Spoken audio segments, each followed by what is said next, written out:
Okay, guys, so the next exercise we're going to try is a gradient scale that goes similarly from what we did before, but we're actually going to start talking about, excuse me, complementary colors. Excuse me while I get some water. Okay, so we have our handy dandy color wheel here. So you probably have encountered the color wheel before. I'll probably post one on the site as well as a visual reference. But essentially, complementary colors, and we also encountered this in our reading for today, are colors that are across from each other on the color wheel. So we have violet and yellow, red and green, and blue and orange. And of course, as we mix those things together that are next to each other on the color wheel, we would get like a yellow orange or yellow green. And those things have complements as well. But this is like the basic thing. And we call those complementary colors because they, when shown next to each other, actually show each other to a real advantage.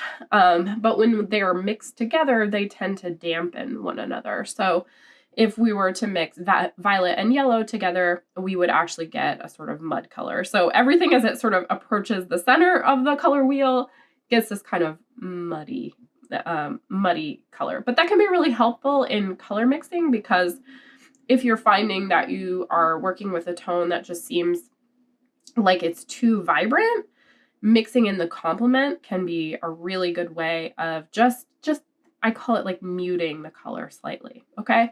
We're not going to get into like too terribly much color theory. I mean, you can get really precise with it and the different pigments of paint and stuff. But part of the reason that I assigned the reading that I did for this day when we talk about color is because I really like to think about color in a little bit more of an intuitive way.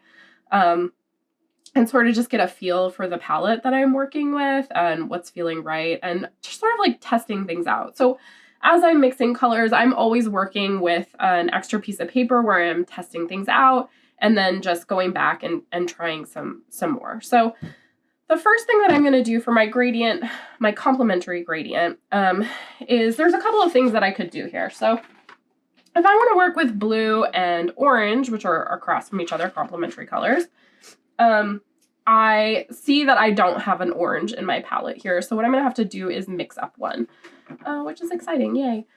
So my palette is really messy. Again, I like to work with a messy palette. That's just who I am. That's through my years. I've tried it. Some people are like, oh, it needs to be pristine. I like a little chaos in there. I think it adds life to what I'm doing.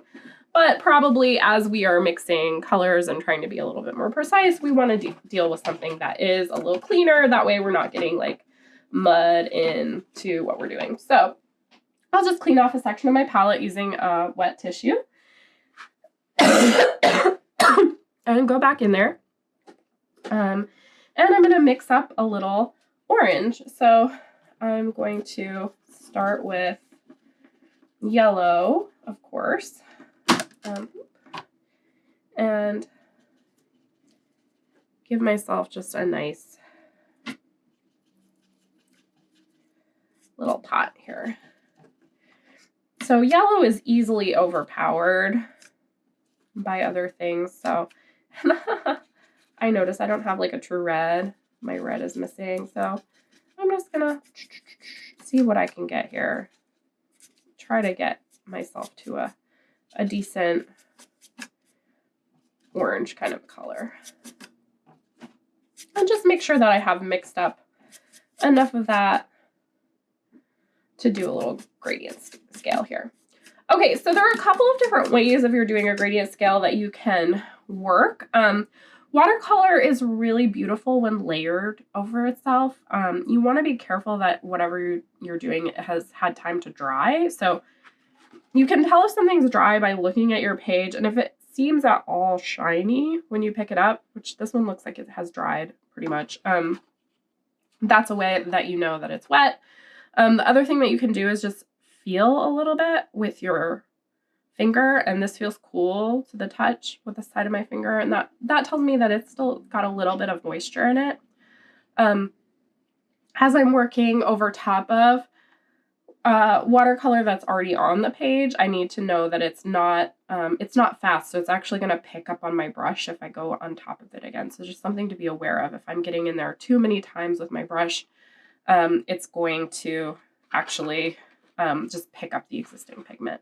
So that's one way I could do it. I could start with actually orange and just layer back this way, starting with the deepest orange here and going to light there. And these two things would kind of mix in the middle. I'm going to start with a NuScale, actually, so that I'm working with both colors for this sample. And I'm going to,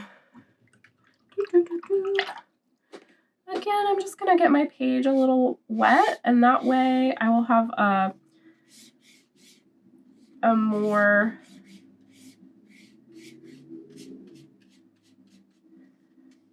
even wash of color as I go, and it will be less streaky.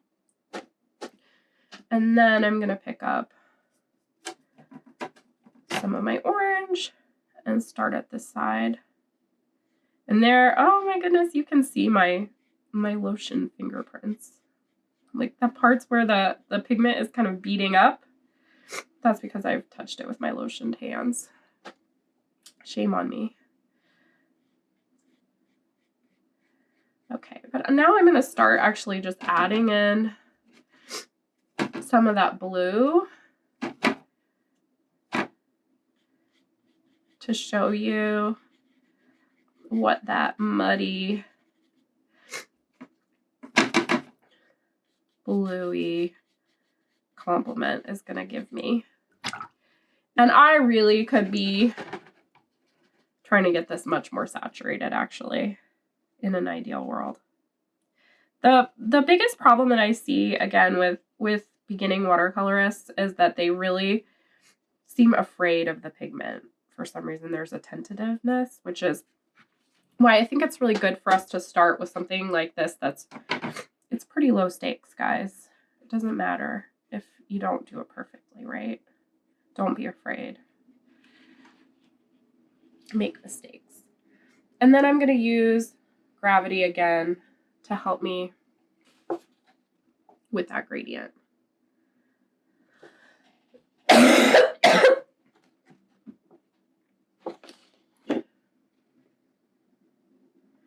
Oftentimes when I'm working with watercolor, I'll also keep a hairdryer handy because it can be really, really helpful as you're just kind of waiting for the paint to dry, literally.